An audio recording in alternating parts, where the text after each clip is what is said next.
আসসালামু আলাইকুম ওয়া রাহমাতুল্লাহ। আলহামদুলিল্লাহি ওয়াহদা ওয়াসসালাতু ওয়াসসালামু আলা মান লা নাবিয়্যা বা'দা আম্মা বাদ। আউযু বিল্লাহি মিনাশ শাইতানির রাজিম। বিসমিল্লাহির রহমানির রহিম। সম্মানিত দিনদার ভাই বন্ধুরা, দেশ এবং দেশের বাহির থেকে যারা এই ভিডিওটি দেখতেছেন সবাইকে আন্তরিক মোবারকবাদ জানিয়ে আজকে অত্যন্ত গুরুত্বপূর্ণ একটি টপিকস নিয়ে কথা বলতে যাচ্ছি ইনশাআল্লাহ। আমাদের আজকের আলোচ্য বিষয় হচ্ছে পুরুষাঙ্গের সঠিক পরিচর্যা। বিবাহিত, অবিবাহিত, তরুণ, যুবক, বৃদ্ধ, মধ্যবয়স্ক সকলের জন্যই অত্যন্ত গুরুত্বপূর্ণ। বিশেষ করে যাদের পুরুষাঙ্গ রয়েছে তাদের জন্যই এই ভিডিওটি প্রথম থেকে শেষ পর্যন্ত দেখা অত্যন্ত জরুরি। কারণ আমরা আজকে কথা বলতে যাচ্ছি পুরুষাঙ্গের সঠিক পরিচর্যা আপনি কিভাবে করবেন এবং যেভাবে যত্ন নিলে আপনার পুরুষাঙ্গ সঠিকভাবে বৃদ্ধি হবে ইনশাআল্লাহ। এই ভিডিও দেখে ডাইরেক্টলি আমাকে ফোন দেন। আমি আবারও আপনাদের কাছে অনুরোধ করতেছি সরাসরি ফোন না দেওয়ার জন্য। এখানে হোয়াটসঅ্যাপ নাম্বার দেওয়া রয়েছে।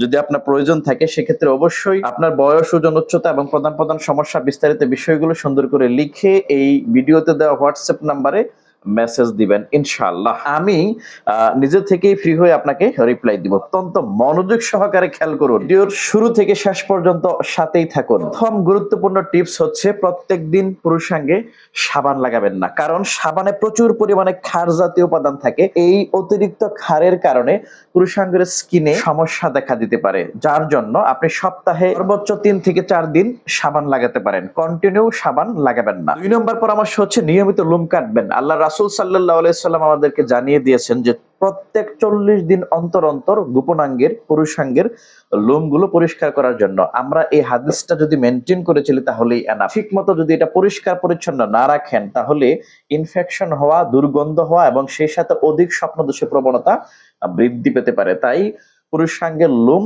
যথাযথ সময় ইনশাআল্লাহ পরিষ্কার পরিচ্ছন্ন রাখুন। 3 নাম্বার টিপস হচ্ছে বিছানা, কুলবালিশ অথবা নরম বা শক্ত কোনো কিছুর সাথে পুরুষাঙ্গ ঘষাঘষি করবেন না। আমরা অনেক বন্ধুদের কাছ থেকে এই তথ্যগুলো পেয়ে থাকি, বিছানা অথবা কুলবালিশের সাথে পুরুষাঙ্গ ঘষাঘষি করে বীর্যপাত করে ফেলে। এই বিষয়টি অত্যন্ত সেনসিটিভ। যদি আপনি এই সমস্যায় একবার আক্রান্ত হয়ে যান এবং কন্টিনিউ এটা করতে থাকেন, ফিউচার লাইফে আপনি দ্রুত বীর্যপাত সমস্যায় আক্রান্ত হতে পারেন। তাই এই বদঅভ্যাস যাদের রয়েছে এটা অবশ্যই পরিত্যাগ করবেন। 4 নাম্বার টিপস হচ্ছে লিঙ্গে তেল মালিশ করবেন না। আমরা ফেসবুক, ইন্টারনেট, অনলাইনের কল্যাণে বিভিন্ন সময় বিজ্ঞাপন দেখে থাকি, এই তেল মালিশ করলে পুরুষাঙ্গ কলা গাছ হয়ে যাবে, তাল গাছ হয়ে যাবে, মোটা হয়ে যাবে, বড় হয়ে যাবে, এই হয়ে যাবে, সেই হয়ে যাবে। এবং এটা দেখে সঙ্গে মধু, সরিষার তেল, অলিভ অয়েল এবং বিভিন্ন ধরনের মালিশ এগুলো অনেকে ব্যবহার করে থাকে, যেটা সত্যিকার অর্থে কোনো উপকার তো করেই না, বরঞ্চ এই কাজগুলো করতে যে অনেক সময় উত্তেজনা বশত হস্তমৈথুনের প্রবণতা বৃদ্ধি পায়। কখনোই এই কাজটি করতে যাবেন না। পুরুষাঙ্গে অহেতুক কোনো কিছু মালিশ করার একদম প্রয়োজন নেই। নাম্বার একটি গুরুত্বপূর্ণ সতর্কতামূলক টিপস, অনেকেই মনে করে থাকে যে অন্ডকোষ ঝুলে গেলেই মনে হয় আমি বড় ধরনের সমস্যা আক্রান্ত হয়েছি। এখন যেহেতু গরমকাল এবং এই গরমকালের কারণে অন্ডকোষ এমনিতেই ঝুলে যেতে পারে। এটা একেবারেই নরমাল একটি বিষয়, এটা নিয়ে দুশ্চিন্তা করা যাবে না বা দুশ্চিন্তা করবেন না। তবে যদি কন্টিনিউ অন্ডকোষ ঝুলে থাকে এবং পুরুষাঙ্গ ঠিকমতো ইরেকশন না হয় তাহলে অবশ্যই রেজিস্টার চিকিৎসকের শরণাপন্ন হওয়া দরকার। এটা আর্দ্রতার কারণে, অতিরিক্ত তাপের কারণে এরকমটা হয়ে থাকে এবং যখন ঠান্ডা পড়ে তখন দেখবেন ঠিকই অন্ডকোষ আবার উপরের দিকে উঠে গেছে। তাই দুশ্চিন্তা করার কোনো কারণ নেই। 6 নম্বর টিপস হচ্ছে যতবার বাথরুমে যাচ্ছেন লিঙ্গ ও অন্ডকোষ নরমাল বা ঠান্ডা পানি দিয়ে সুন্দরভাবে ধৌত করবেন। এত করে আপনার পুরুষাঙ্গের, বিশেষ করে অন্ডকোষের চারপাশে যে অতিরিক্ত তাপ উৎপন্ন হয় সেটা থেকে আপনার অন্ডকোষ সেফ থাকবে, নিরাপদ থাকবে এবং যে পরিমাণ শুক্রাণু প্রোডাকশন হয় এবং এটার উর্বরতা এবং এটার প্রজনন সক্ষমতা বা উর্বরতা সঠিক মাত্রায় থাকবে ইনশাআল্লাহ। গুরুত্বপূর্ণ 7 নাম্বার টিপস হচ্ছে অন্ডকোষ ও লিঙ্গ সর্বদা শুকনো রাখবেন, ভিজা রাখবেন না, স্যাঁতসেঁতে রাখবেন না। আপনি বাথরুম ইউজ করার পর বা বাথরুম থেকে আসার পর অবশ্যই সুতির ন্যাকড়া দ্বারা এই অংশটুকু সুন্দর করে মুছে রাখবেন। অতিরিক্ত ভিজা থাকলে এই অংশগুলোতে ফাঙ্গাস ইনফেকশন হতে পারে, সেতে থাকার কারণে দুর্গন্ধ সৃষ্টি হতে পারে। 8 নাম্বার পরামর্শ, হস্তমৈথুন করা যাবে না এবং এটার জন্য সকল প্রকার পর্নোগ্রাফি আপনাকে পরিত্যাগ করতে হবে। অনেক ভাইয়েরাই মাঝে মাঝে হোয়াটসঅ্যাপে মেসেজ করে থাকেন, স্যার আমি তো দীর্ঘদিন যাবত পর্যন্ত অ্যাডিক্টেড এবং হস্তমৈথুন করে থাকি। প্রিয় বন্ধুরা আমার, এই কাজটি একেবারেই করা যাবে না। পরিপূর্ণ তওবা করে আল্লাহর দিকে ফিরে আসুন।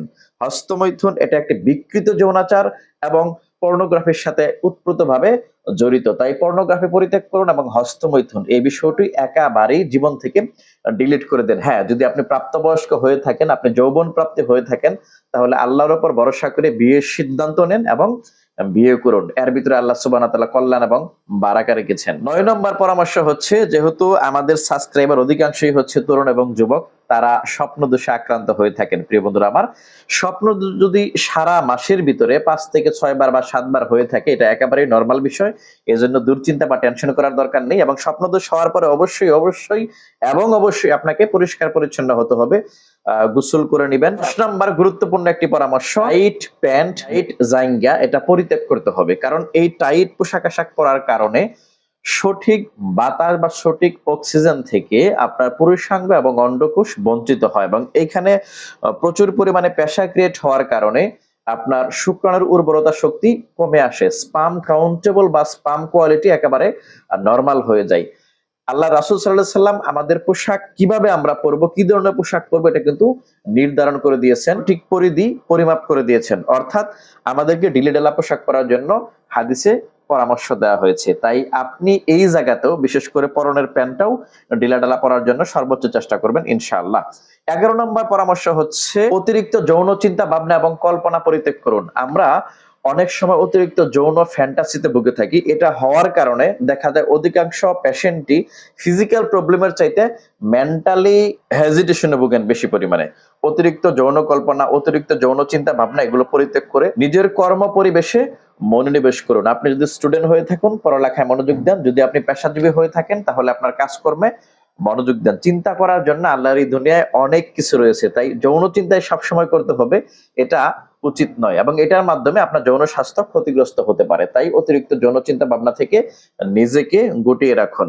১২ নম্বর পরামর্শ হচ্ছে, লিঙ্গ বৃদ্ধির জন্য অপচেষ্টা বা অপচিকিৎসা কখনোই করবেন না। এই বিষয়টি আমাদের দেশে মারাত্মক আকার ধারণ করেছে। আমাদের অনেক বন্ধুরাই রয়েছেন, বারবার আমাকে প্রশ্ন করে থাকেন, হোয়াটসঅ্যাপে নক করে থাকেন, স্যার পুরুষাঙ্গ বৃদ্ধি করতে চাচ্ছি, পুরুষাঙ্গ মোটা করতে চাচ্ছি, পুরুষাঙ্গ বড় করতে চাচ্ছি, এটা আসলে কি মেডিসিন খাবো, কি মালিশ করব, কি চিকিৎসা করব, এরকম অহরহ মেসেজ পাই। প্রিয় বন্ধুরা আমার, আপনাদের অবগতির জন্য আবারও জানিয়ে রাখি, আল্লাহ সুবহানাহু ওয়া তাআলা আপনাকে যতটুকু পুরুষাঙ্গ দিয়েছে এটা ততটুকুই থাকবে। এটাকে টেনে হেসড়ে মালিশ করে, চিকিৎসা করে, সার্জারি করে, প্লাস দিয়ে টেনে বড় করে ফেলবেন, এটা কখনোই সম্ভব নয়। আমার হাতে দেখুন, এটা একটা ভ্যাকুয়াম পাম্পিং মেশিন। এটা দিয়েও অনেকেই অপচেষ্টা চালায় যে পুরুষাঙ্গ বড় করে ফেলবে, মোটা করে ফেলবে। এটা নিতান্তই একটা বোকামি, এটা প্রতারকদের একটা ব্যাপক বড় ধরনের চক্র। কখনোই এটা করতে যাবেন না। বরংস যারা পুরুষাঙ্গ বড় করতে চাচ্ছে, যারা মোটা করতে চাচ্ছে, যারা বৃদ্ধি করতে চাচ্ছে, এই লোকগুলোই অপচিকিৎসার শিকার হয় এবং এই কুসংস্কারে আচ্ছন্ন হওয়ার কারণে নিজেদের যৌন স্বাস্থ্য অল্প বয়সে ক্ষতিগ্রস্ত করে ফেলে, যেটা তার দাম্পত্য জীবনে ব্যাপক প্রতিক্রিয়া সৃষ্টি করে থাকে। তাই কখনোই লিঙ্গ বৃদ্ধি করার বিজ্ঞাপনে নিজেকে মগ্ন করবেন না। প্রাপ্তবয়স্ক ব্যক্তির উত্তেজিত অবস্থায় পুরুষাঙ্গের সাইজ যদি ৪ থেকে ৬ ইঞ্চি পর্যন্ত নরমাল হয়ে থাকে, এটাই স্বাভাবিক রয়েছে। এর চাইতে বৃদ্ধি করার কোনো প্রয়োজন নাই এবং আপনি চেষ্টাও করবেন না। তবে যে সকল ভাইরা অতিরিক্ত হস্তমৈথুন, মাস্টারবেশন অথবা অন্য কোনো কারণে রোগের সঙ্গে আক্রান্ত থাকার কারণে পুরুষাঙ্গ স্বাভাবিক বৃদ্ধি ব্যাহত হয়েছে, বিঘ্নিত হয়েছে, তাদের জন্য অবশ্যই প্রাকৃতিক চিকিৎসা ব্যবস্থা রয়েছে, সেটা আলাদা বিষয়। তো এই নিয়মগুলো মেনে চলুন। আশা করি আপনার পুরুষাঙ্গের জন্য এই ১২টা টিপস অত্যন্ত গুরুত্বপূর্ণ ভাবেই কার্যকর। তাই এই নিয়মগুলো মেনে চলার চেষ্টা করুন। আজকের মতো এখানেই বিদায়। আল্লাহ হাফেজ।